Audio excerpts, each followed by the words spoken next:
Like so many franchises that run their course, where does the fifth James Bond film start? In space. Literally, the first shot of the film, aside from the traditional gun barrel opening, has a rocket coming toward us. This wasn't the only Bond film to take place in space, and actually I'm just yanking your chain a little.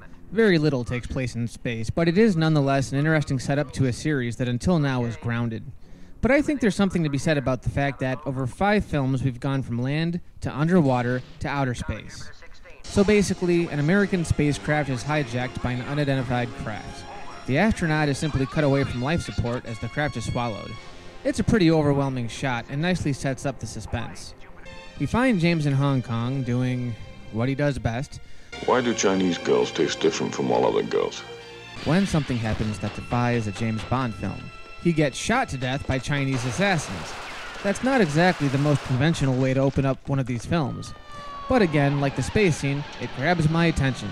Within the first 6 minutes, they're going against the typical conventions of the series. We cut to a sea-bound funeral where Bond's casket is launched out to sea, where it's intercepted by scuba divers and taken to a submarine. They open the casket, and of course, Bond's alive and well. It turns out he faked his death to fool his enemies. Well, now that you're dead, perhaps some of your old friends will pay a little less attention to you. We find Miss Moneypenny and M dressed up in naval attire as M briefs Bond, telling him that since the unnamed spacecraft landed in the Sea of Japan, the Japanese have become suspect to the attack on the American craft. So as you'd expect, the bulk of this movie takes place in Japan. For the record, I love it when any movie takes place in Japan. There's something about the scenery and the culture that adds a ton of production value. Those god-awful Grudge movies took place in Japan, and I'll watch them just because they take place there. During a sumo match, Bond is contacted by a Japanese SIS agent named Aki. I love you. Geez, 007, you just met the poor girl. So Aki leads him to Agent Henderson, a British operative living in Japan. After they talk for a while, Henderson is knifed in the back, with James pursuing the assassin. Bond catches up with the assailant, disguising himself as Henderson's murderer and hitching a ride to Osato Chemicals, where he breaks into a safe and steals secret documents. Pursued by the guards, Aki shows up at the right time, and the two of them make their escape. Bond has her pull over, chases her into a tunnel where he falls through the floor and lands perfectly in the office of Tiger Tanaka, head of the Japanese Secret Service.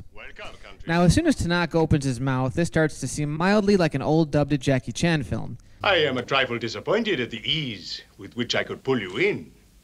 The one thing my honorable mother taught me long ago was never to get into a car with a strange girl. I can practically see the out-of-sync dubbing here. How do you feel about me? I love you. Awkward. Tanaka and Bond go to a spa where they speculate who could be behind the American attack. Bond gets to choose a lady to give him a massage, but she gets replaced promptly by Aki. And then her and Bond have sex. Listen, I love me some Bond women, but I have very little respect for these girls. And she's Japanese. Isn't Japan the country of honor? What honor could you possibly hope to maintain by sleeping with a walking germ farm like James freaking Bond? I know he's a suave secret agent, but my God, he's just a man. Why does every attractive woman who lays eyes on him feel the need to give herself up to him? What, does he have the power of hypnosis that we just never find out about? Explain that to me, Mr. Fleming.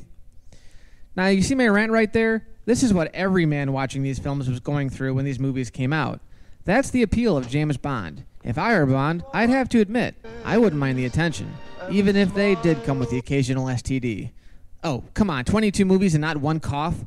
Not one trip to the dermatologist? Not one freaking phone call? There's something amiss here. Is James Bond just so cool and awesome that even herpes don't dare go near him? So Bond goes back to Osato Chemicals under an alias to talk to Mr. Osato. Osato sees that Bond carries a gun and has his men attack. Again, Aki comes to his rescue, getting a little redundant here, and this time calls on the assistance of a helicopter, which swoops in and grabs the attackers using a high-powered magnet, trapping them in the middle of the ocean. Okay, now that's pretty cool. It's completely out of left field, but I'm back with the movie. They get to the docks where the Ningpo, a suspect ship in the case, is located, when Bond and Aki are attacked by more men. Oh joy, another big action scene. I'll say one thing for it, it's certainly fast-paced. So, what number plot thread is this? Oh, right. Anyway, Aki gets away and Mr. Osato captures Bond, who wakes up at the mercy of his voluptuous secretary, Helga Brandt, who he tempts to let him go, and seduces her. Sure, of course. Why not? He's an average-looking British agent, and she's a beautiful, big-breasted, ditzy redhead. It makes perfect sense.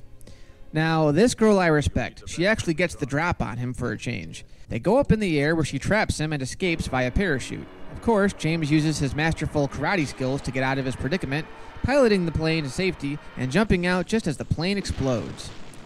Hey folks, it's Desmond Llewellyn as Q. And I'm in no mood for your juvenile quips. So Q gives him pretty much one big gadget this time. It's a toy helicopter called Little Nellie, and they build the damn thing in front of us.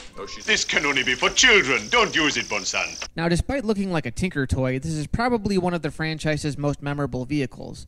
What I like here is that according to Bond's conversation with Q, he has some history with Little Nellie, needing little explanation on how it works. There's an aerial dogfight done to the James Bond theme, which is one of the highlights of the whole movie. I have to say, for someone who doesn't pay a lot of attention to cinematography, the aerial shots, again, are done quite well. So another spacecraft is detained, this time on the Russian side of things, and it's finally revealed that Spectre was behind the whole thing. Number 1 makes his return, once again dealing with his failures as creatively as possible. You will see that my piranha fish get very hungry. They can strip a man to the bone in 30 seconds.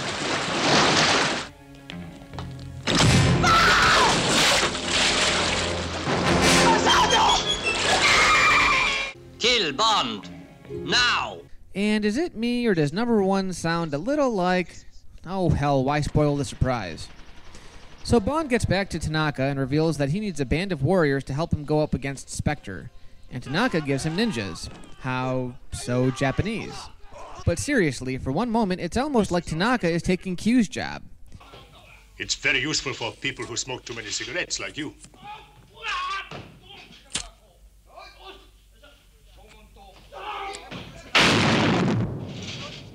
Accurate up to 30 yards. Very neat. It can save your life, this cigarette. You sound like a commercial.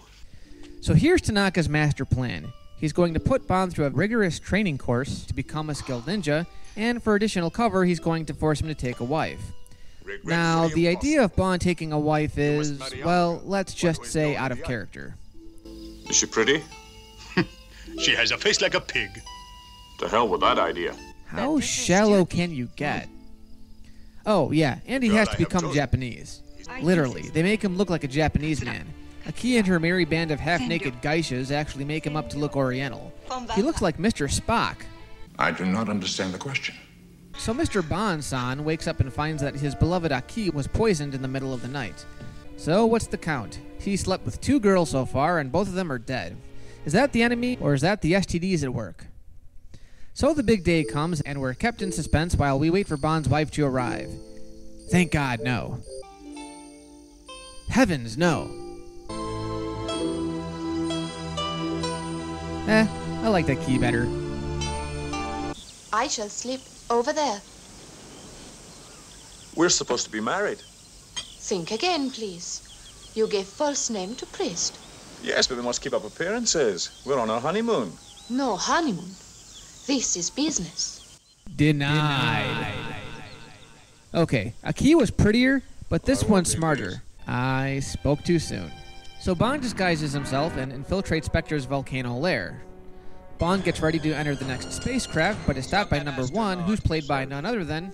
Ladies and gentlemen, it's Donald Pleasance. You don't know what death is. Number 1 finally reveals his full name, Ernst Blofeld, as well as his plans.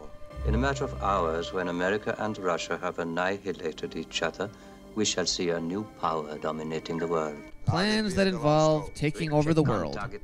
Tanaka's ninjas start invading the volcano. Ninja, vanish! And Bond goes on a smoking break. Seriously, it's almost as if Tanaka did take Q's job. Blofeld somehow kidnaps Bond when Tanaka gets the upper hand. Blofeld escapes, Bond fights some random guy, and then blows up the enemy craft just as it prepares to engulf yet another American shuttle. Bond goes to have sex with his new bride, but is foiled when M's submarine finds them in the middle of the ocean. And that's You Only Live Twice.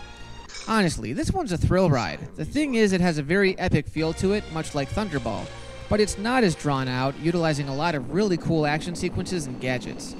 When it came out, it was a major success, but it generally received mixed reviews, namely because, like Thunderball, it's not quite as iconic or as memorable. I always felt Bond worked best as a straightforward action movie, and in this one, they just don't know when to give up. Think about how many story threads and how many throwaway characters there are. But regardless, it's still pretty entertaining, giving Bond fans what they've come to expect. Like I said, Japan makes for a great setting, although I don't really feel like they utilized the location as much as they could have. Needless to say, there are also a ton of things that were later used in Austin Powers. The design of Ernst Blofeld is pretty obvious, but we also get the penis-shaped rocket that opens at the tip, the volcano lair, and the fact that a woman has to save his ass around every corner. Of all the Bond films, this one would have to be up there, and would probably have stood out a little more if it wasn't for the complex story. Bond fans might note that this was the first one that didn't closely follow Fleming's novel. I'm not sure if it took a turn for the better or for the worse, but it definitely feels like a James Bond movie all the way.